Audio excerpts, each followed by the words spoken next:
Serial गुम है किसी के प्यार में यशवंत चिन्मय से माफ़ी मांगता हुआ नजर आएगा।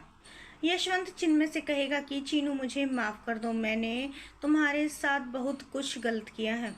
मुझे तुम्हारे साथ ऐसा नहीं करना चाहिए था, मुझे तुम्हें घर से नहीं निकालना चाहिए था। आज अगर तुम्हारी ये हालत है, ये सिर्फ और सिर्फ मेरी ही वजह से है। अगर मैंने तुम्हें कई साल पहले घर में रहने दिया होता तो काश आज तुम गुंडागर्दी पर नहीं उतरते और राजी खुशी अपने परिवार के साथ रहते। इसलिए मैं तुमसे दिल से माफ़ी मांगता हूँ, हो सके तो अपने बाबा को माफ़ कर देना।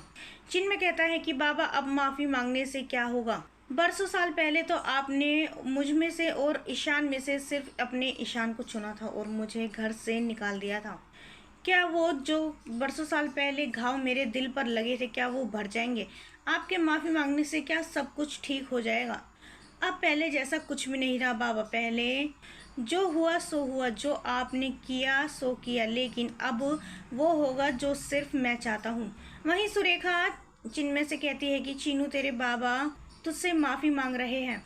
मेरे लिए सबसे ज़्यादा खुशी की बात और कोई नहीं हो सकती कि मेरा बेटा इस घर में रहे। उसके बाबा उससे प्यार से बात कर रहे हैं, लेकिन चीनू, तुम हो कि समझने का नाम ही नहीं ले रहे हो। चिन्मय अक्का साहेब से कहता है कि अक्का साहेब, अगर बरसों साल पहले ही आपने राव साहब को समझा दिया होता तो बात यहाँ तक ना आती। ना ही मैं घर छोड़कर जाता और ना ही मैं गुंडागर्दी पर उतरता।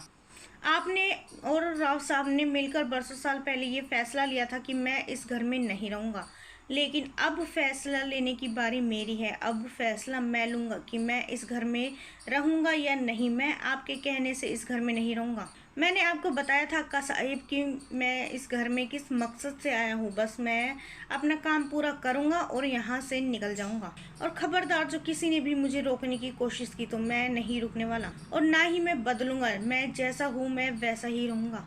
मैं आज जैसा भी हूँ, ये सब कुछ आप दोनों की वजह से है।